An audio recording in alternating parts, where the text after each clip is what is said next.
Hello friends, welcome back. स्वागत है आपका अपने यूट्यूब चैनल अनमोल नॉलेज पे। तो आज के वीडियो में हम लोग जैन धर्म का पार्ट 2 करने वाले हैं, जिसमें हम लोग जैन धर्म का विभाजन देखेंगे कि किस कारण से जैन धर्म का विभाजन हुआ। इसके बाद जैन संगीति कब कब हुई थी और जैन धर्म के कौन कौन से प्रमुख ग्रंथ हैं और जैन धर्म से रिलेटेड जो प्रमुख चिन्ह हैं, ठीक है, जो भी तीर्थंकर हैं उनका जो चिन्ह है ये सारा चीज़ हम लोग आज के वीडियो में देखने वाले हैं।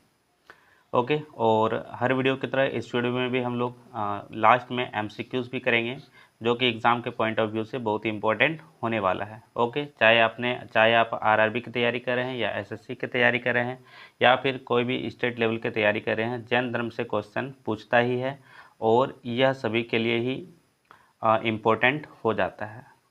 तो अगर आप चैनल पर नए हैं तो चैनल को सब्सक्राइब कीजिए और बेल आइकन को ऑन कर लीजिए, जिससे कि आने वाले वीडियो का नोटिफिकेशन सबसे पहले आप तक पहुंचे। So let we start the class.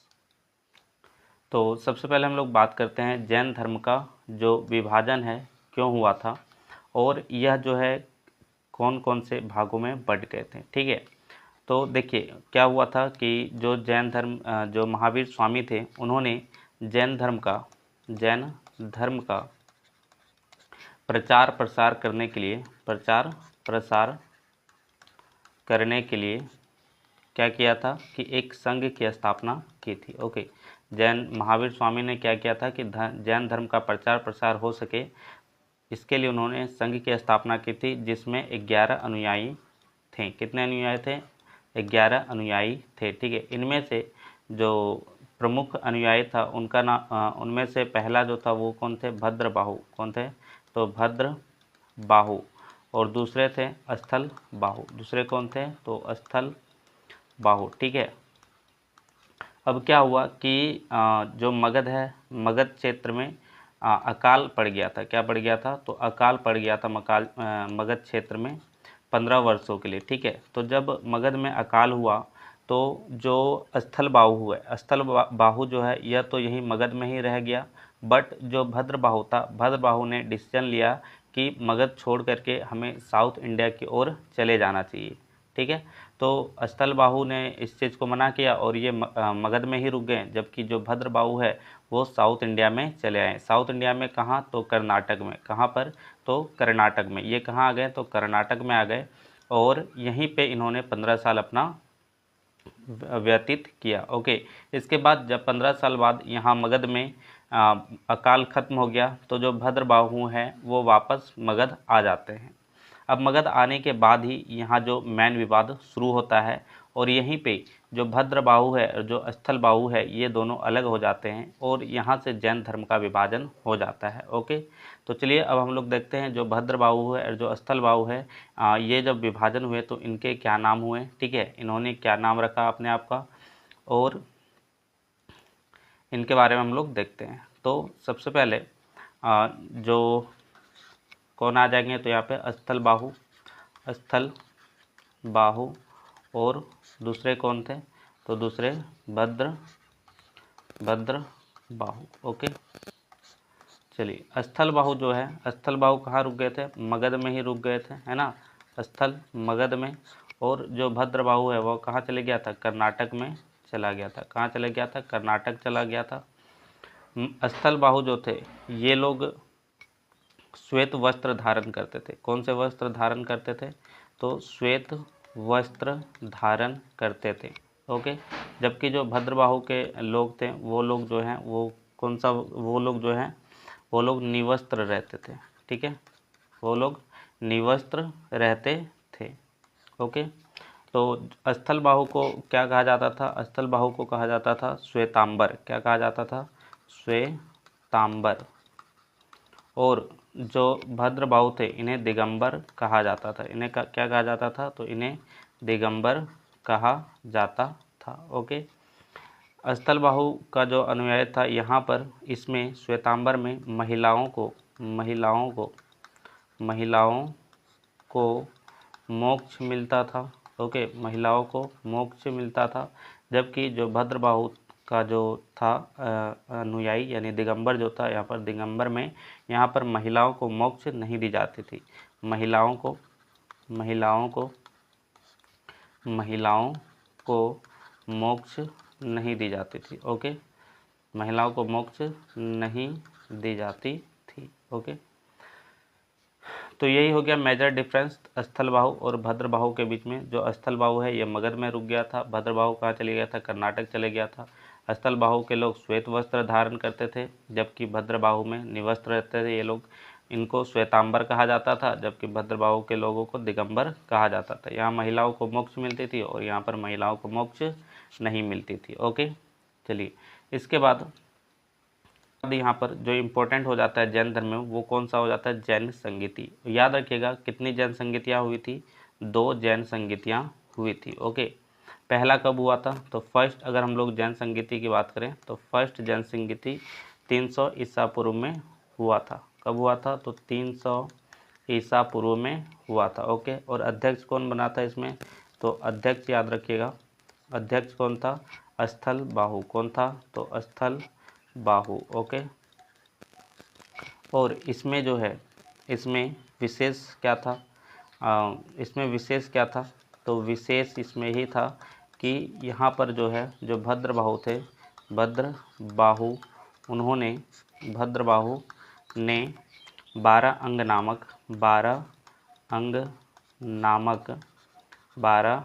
नामक पुस्तक की रचना की थी। 12 अंग नामक पुस्तक की रचना की थी। ओके, तो क्वेश्चन पूछा जाता है कि फर्स्ट जैन संगीति का अध्यक्ष कौन था। याद रखिएगा फर्स्ट जैन संगीति का अध्यक्ष कौन हो जाएगा, स्थलबाहु हो जाएगा। और एक क्वेश्चन यहाँ से ये भी बनता है कि जो फर्स्ट संगीति हुई थी वो कहाँ हुई थी, तो याद रखिएगा यह जो है पाटलिपुत्र में। कहाँ, तो पाटलिपुत्र में हुई थी। ठीक है, पहली संगीति कहाँ हुई थी, पाटलिपुत्र में हुई थी। और इसमें विशेष क्या था, यहाँ जो है भद्रबाहु ने 12 अंग नामक पुस्तक की रचना की थी। ओके, चलिए इसके बाद अगर हम लोग बात करें कि सेकेंड जो जैन संगीति हुई थी, सेकेंड जैन संगीति कब हुई थी, तो 600 ईस्वी में हुई थी। ओके, कब हुई थी, 600 ईस्वी में हुई थी। और कहाँ पर हुआ था, तो गुजरात के वल्लभी में। कहाँ पर, तो गुजरात के वल्लभी में हुआ था। ओके, गुजरात के वल्लभी में हुआ था। इसके बाद यहाँ से जो अध्यक्ष है, तो अध्यक्ष कौन थे, अध्यक्ष थे देवादी क्षमा शर्मन, देवादी क्षमा शर्मन। ओके, देवादी क्षमा शर्मन। और इसमें विशेष क्या था, इसमें विशेष क्या था, तो इसमें विशेष क्या था, इसमें 12 उपांग की, किसकी, तो 12 उपांग की रचना की गई थी। 12 उपांग की रचना की गई थी। ठीक है, तो जो पहला बौद्ध संगीति है यह कब हुआ था, 300 ईसा पूर्व में हुआ था।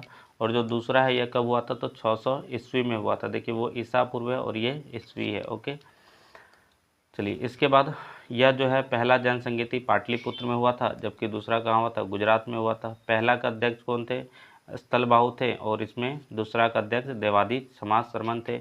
हाँ, इसमें विशेष क्या था, इसमें विशेष था कि भद्रबाहु ने 12 अंग नामक पुस्तक की रचना की थी, जबकि जो दूसरी बौद्ध संगीत हुई थी इसमें विशेष क्या था, इसमें 12 उपांग की रचना की गई थी। ओके,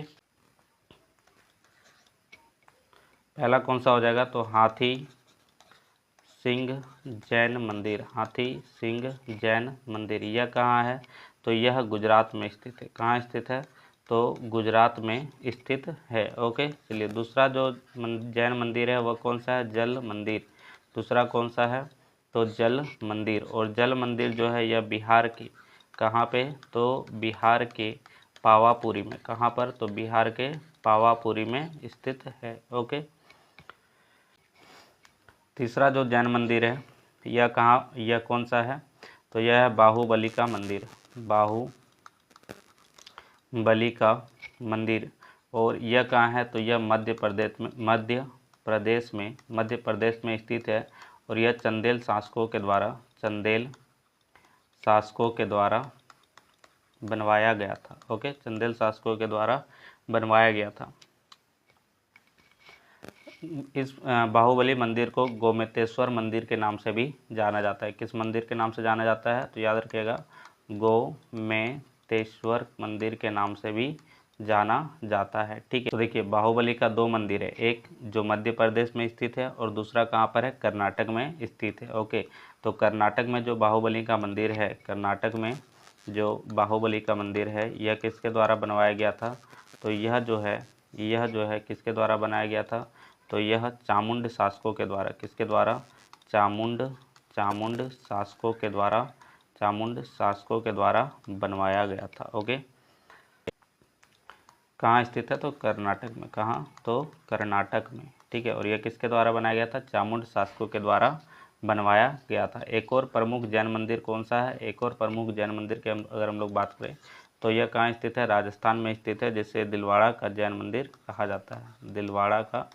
दिलवाड़ा का प्रसिद्ध जैन मंदिर कहा जाता है, जो कहाँ स्थित है, राजस्थान में स्थित है। कहाँ स्थित है, तो राजस्थान में स्थित है। और यह किसके द्वारा बनवाया गया था, यह बनवाया गया था विमल शाह के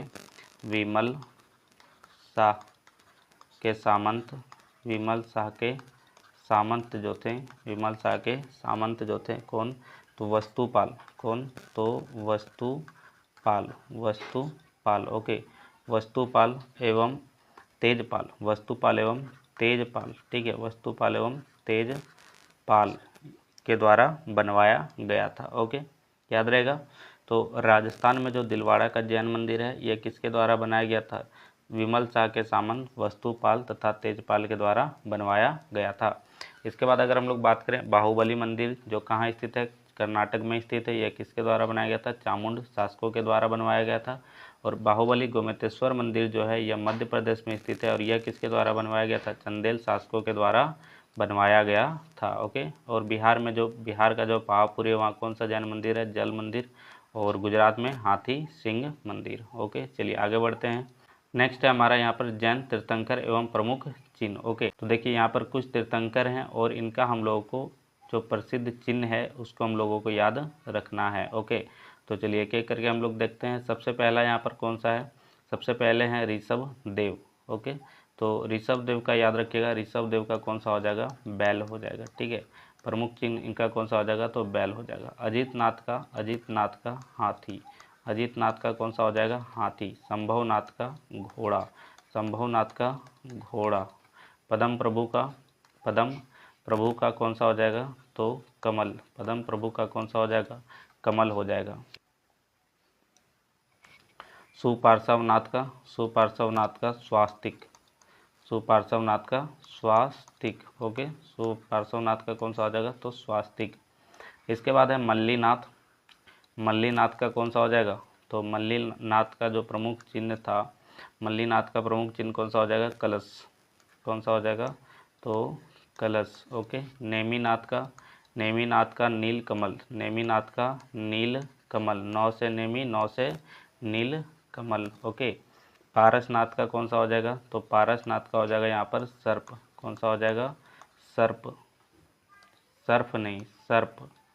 ओके, पारसनाथ का सर्प हो जाएगा। और महावीर स्वामी का सिंह। ओके, तो ये कुछ प्रमुख तीर्थंकर थे और उनके चिन्ह थे। ठीक है, ये बहुत इंपॉर्टेंट है, एग्जाम में कई बार यहाँ से क्वेश्चन पूछा गया है कि ऋषभ देव का प्रमुख चिन्ह कौन सा है। ठीक है, 4 ऑप्शन दिया रहेगा, तो इसमें आप याद रखिएगा कि बेल जो है इसका राइट आंसर होगा। इसी तरह से पदम प्रभु का कमल है, सुपार्श्वनाथ का स्वास्तिक, मल्लीनाथ का कलश, नेमिनाथ का नील कमल। ओके, तो यहाँ पर आप लोगों का जो जैन धर्म है यह कंप्लीट होता है। अब हम लोग यहाँ पर क्वेश्चन आंसर करेंगे जो कि एग्ज़ाम में पूछे गए हैं और एग्ज़ाम के पॉइंट ऑफ व्यू से बहुत इंपॉर्टेंट होने वाले हैं। तो अगर वीडियो पसंद आया हो यहाँ तक तो लाइक कीजिएगा, कमेंट कीजिए कोई भी अगर डाउट है, और चैनल को ज़रूर से ज़रूर सब्सक्राइब कर लीजिए। तो चलिए अब हम लोग यहाँ पर MCQs करने वाले हैं। निम्नलिखित में से कौन से तीर्थंकर का चिन्ह बेल है, तो बेल किनका चिन्ह था, ऋषभ देव का। ओके, चलिए सुपार्श्वनाथ जी का प्रमुख चिन्ह क्या है, सुपार्श्वनाथ जी का प्रमुख चिन्ह क्या हो जाएगा, स्वास्तिक चिन्ह है ना, स्वास्तिक जो था किसका था, तो सुपार्श्वनाथ का। ओके, चलिए जियो और जीने दो का प्रसिद्ध कथन किसने दिया था, तो याद रखिएगा यह जो जियो और जीने दो का कथन है यह महावीर स्वामी के द्वारा दिया गया था। किनके द्वारा दिया गया था, महावीर स्वामी के द्वारा दिया गया था। ओके, जैन तीर्थंकर मल्लीनाथ जी का चिन्ह क्या है? नेक्स्ट क्वेश्चन क्या है? जैन तीर्थंकर मल्लीनाथ जी का चिन्ह क्या है? तो मल्लीनाथ का चिन्ह क्या था? कलश था। ओके, चलिए नेक्स्ट, बाहुबली की मूर्ति कौन सी? तो गोमतेश्वर कहाँ स्थित है? तो देखिए बाहुबली का दो मूर्ति था, पहला कौन सा था? गोमतेश्वर, और दूसरा बाहुबली, है ना। तो पहला वाला जो हम लोगों ने चर्चा की थी वो कहाँ थी? मध्य प्रदेश में। कहाँ थी? मध्य प्रदेश में। और दूसरा जो सिर्फ बाहुबली का मंदिर था यह कहाँ स्थित था? कर्नाटक में स्थित था। ओके, 12 अंग किस धर्म से संबंधित है? तो देखिए 12 अंग जो है कौन से धर्म से संबंधित है? 12 अंग जो है जैन धर्म से संबंधित है। और यह किसके द्वारा लिखा गया था? तो यह जो है भद्रबाहु के द्वारा। किसके द्वारा? तो भद्रबाहु के द्वारा जो पहली जैन संगीति हुई थी उसमें लिखा गया था। ओके, अरिष्ट नेमी का चिन्ह कौन सा है? अरिष्ट नेमी यानी कि नेमीनाथ, नेमीनाथ। तो नेमीनाथ, नौ से नेमी, नौ से नील। ओके, तो नील कमल। चलिए, प्रथम जैन संगीति कब हुई थी? पहली जो जैन संगीति है यह कब हुई थी? तो पहली जो जैन संगीति है यह 300 ईसा पूर्व। कब? तो 300 ईसा पूर्व में हुई थी। ओके, चलिए क्वेश्चन नंबर 9, दिलवाड़ा जैन मंदिर का निर्माण किसके द्वारा करवाया गया था?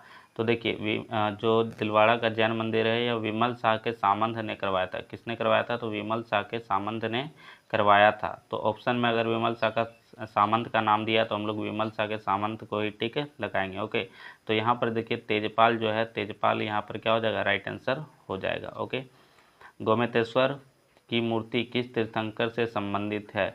तो जो गोमतेश्वर की मूर्ति यह किससे संबंधित है? यह बाहुबली से संबंधित है। किससे संबंधित है? बाहुबली से संबंधित है। ओके, द्वितीय जैन संगीति कहाँ हुई थी? तो जो दूसरी जैन संगीति है यह कहाँ हुई थी? राजस्थान के गुजरात के वल्लभी में। कहाँ पर? तो गुजरात के वल्लभी में। ओके, जैन ग्रंथ अचरांग सूत्र का मुख्य विषय क्या है? तो जो अचरांग सूत्र है इसमें क्या लिखा हुआ है कि जो जैन भिक्षु हैं उनका आचार और नियम कैसा होगा। ठीक है, जो अचरांग सूत्र है यह याद रखिएगा, यह जैन धर्म से संबंधित है। और इसमें क्या चीज़ लिखी हुई है? तो जैन भिक्षुओं के आचार नियम के बारे में लिखी हुई है। ओके, किस तीर्थंकर का प्रतीक चिन्ह सिंह है? तो सिंह देखिए किसका हो जाएगा प्रतीक चिन्ह? सिंह जो है किसका था? महावीर स्वामी का। किसका था? महावीर स्वामी का। जैन धर्म के किस ग्रंथ में महावीर स्वामी की शिक्षाओं का संग्रह है? महावीर स्वामी की अगर शिक्षाओं के संग्रह की बात करें तो यह जो है किसमें है? कल्प सूत्र में है। किसमें है? कल्प सूत्र में है। नेक्स्ट है द्वितीय जैन संगीति की अध्यक्षता किसने की थी? तो जो द्वितीय जैन संगीति हुई थी यह किसके द्वारा की गई थी? देवादी समा शर्मन के द्वारा की गई थी। ओके, कब? तो 600 ईस्वी में।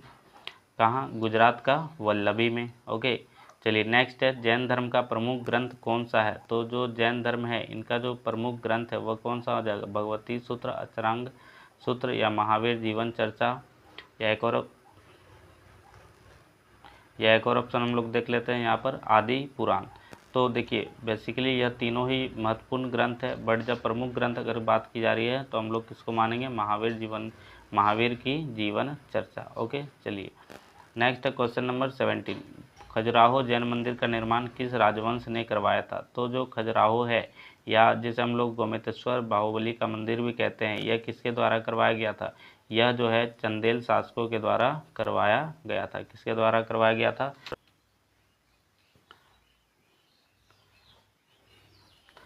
तो यह किसके द्वारा करवाया गया था? चंदेल शासकों के द्वारा करवाया गया था। ओके, सुप्रसिद्ध जैन स्थल बाहु से कौन सा संप्रदाय जुड़ा है? तो जो स्थल बाहु है इनसे कौन सा जुड़ा हुआ है? श्वेत वस्त्र ये धारण करते थे, इसलिए कौन सा वस्त्र हो जाएगा यहाँ पर? श्वेतांबर हो जाएगा।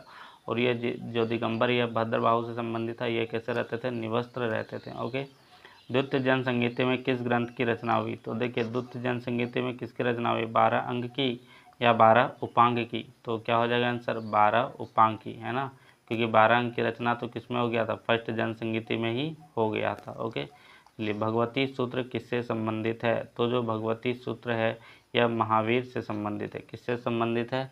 तो महावीर से संबंधित है। और इसमें क्या चीज़ की चर्चा है? इसमें महावीर स्वामी के जीवन की चर्चा है। किसकी चर्चा है? तो जीवन की चर्चा है। ओके, तो ये थे कुछ इम्पोर्टेंट क्वेश्चंस जैन धर्म से संबंधित, और आज के लिए इतना ही। बाकी अगर कोई बाकी अगर कोई डाउट है तो आप लोग कमेंट कर सकते हैं। मिलते हैं नेक्स्ट वीडियो में। जय हिंद, जय भारत।